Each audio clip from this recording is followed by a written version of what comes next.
Hello, everyone. Happy Sunday. Yay. We're back in studio. I'm pumped. I'm excited. Welcome to early morning studio.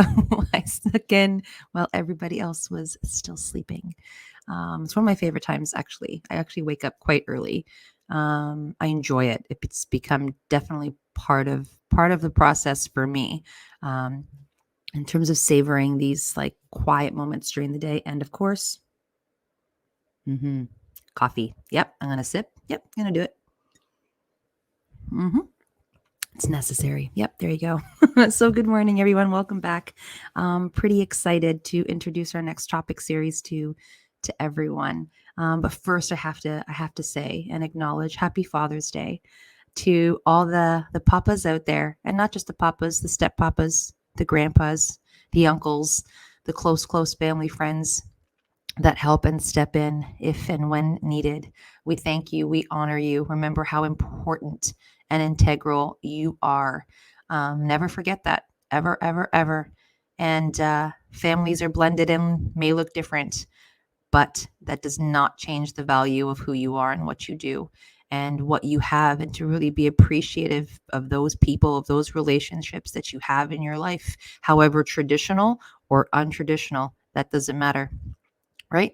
Love is love, and that's what needs to be valued and honored and celebrated today. So for our next topic series, I am so excited. I'm so excited, everyone. I really am. And I say that every time, and it's true every single time. You also need to know that as well. The topics that we choose or try and do here are important to the heartstrings. So I always get really excited when we get to do a new series and meet new people and guests in here, inspired stories, that's for sure. So the idea of this story was planted without realizing it was a few years ago, actually. And it was when my son, my first, not my youngest, get them confused, sorry, my oldest was young. First time mommy and daddy that we were. My son was sick a lot.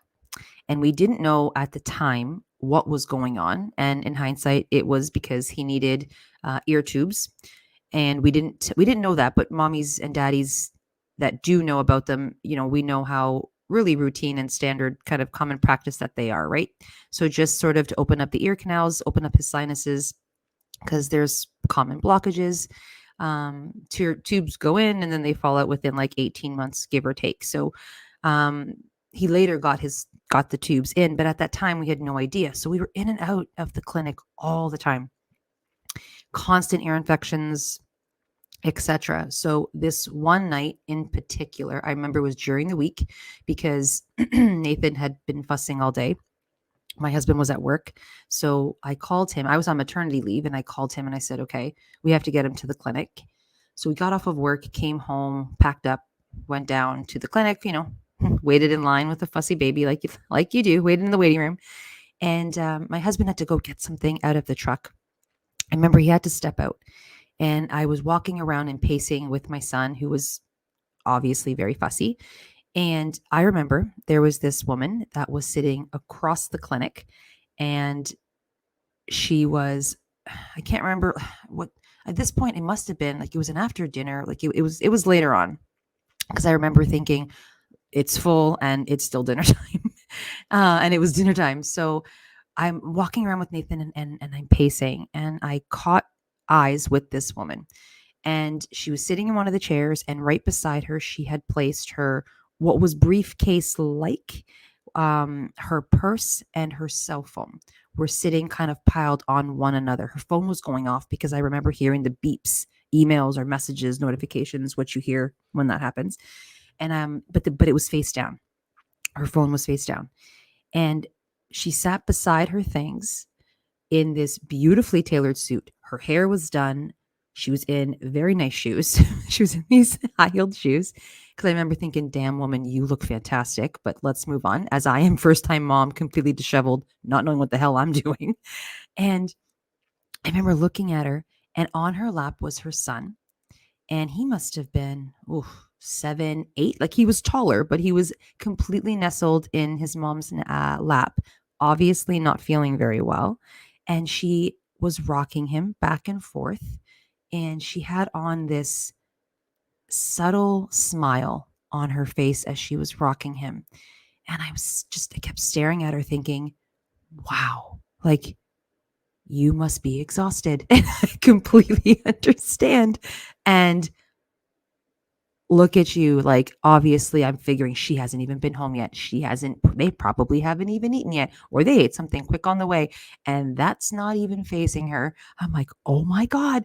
And I'm having this sort of dialogue internally while I'm looking at this woman. And at one point, we locked eyes and we both kind of smiled and nodded at each other in in commonality and exhaustion.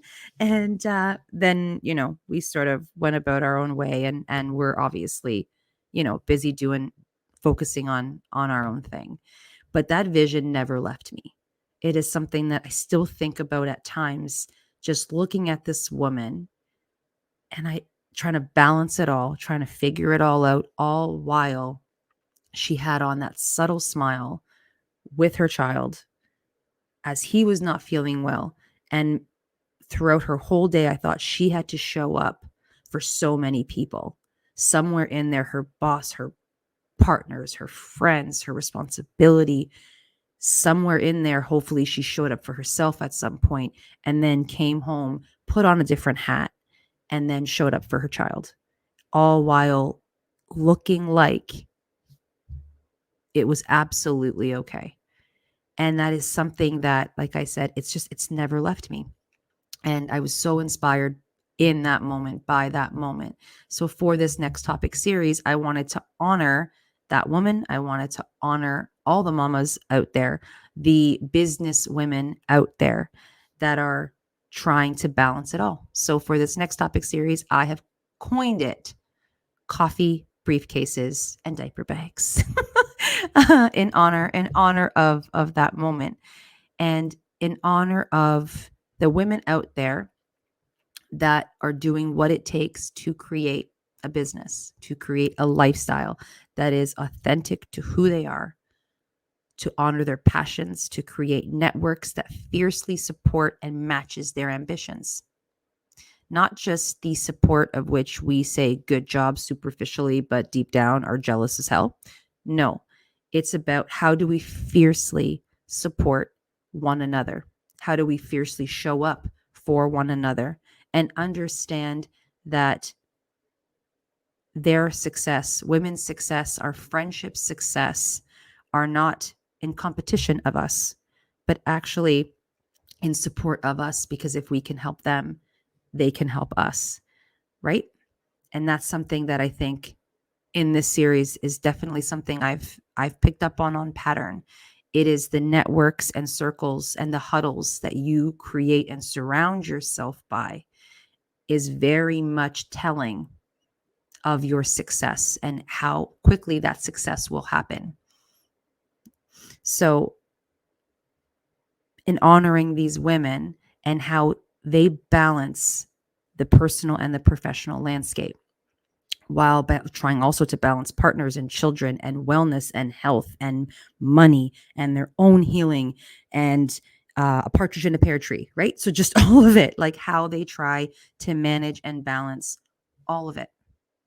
And the guests in this series have absolutely taken steps and created space and opportunities for themselves, all while to try and navigate these responsibilities and balance the feelings of them.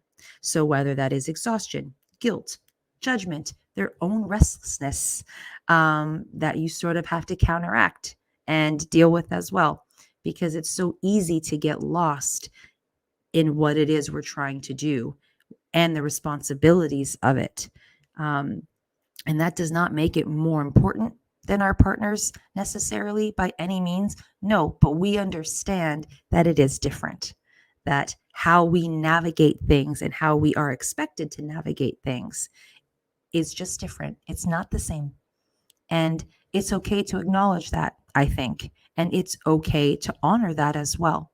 As long as, of course, we're honoring each other equally, right? We have to balance it in some way, but it is okay. And hopefully this topic series honors those business opportunities, those women that have definitely created things, created spaces for themselves and shown up for themselves, all while successfully managing their other roles as well. So that is what this topic series will honor, and we will be releasing it in our first episode of it anyway. Will probably be released at the beginning of July, just to make sure that we're doing well in terms of the editing, that it's sounding good, that it's looking good, and that of course we always honor the schedules of our guests, which sometimes is hard to balance and manage, and trying to get them all to line up equally, which is tough sometimes.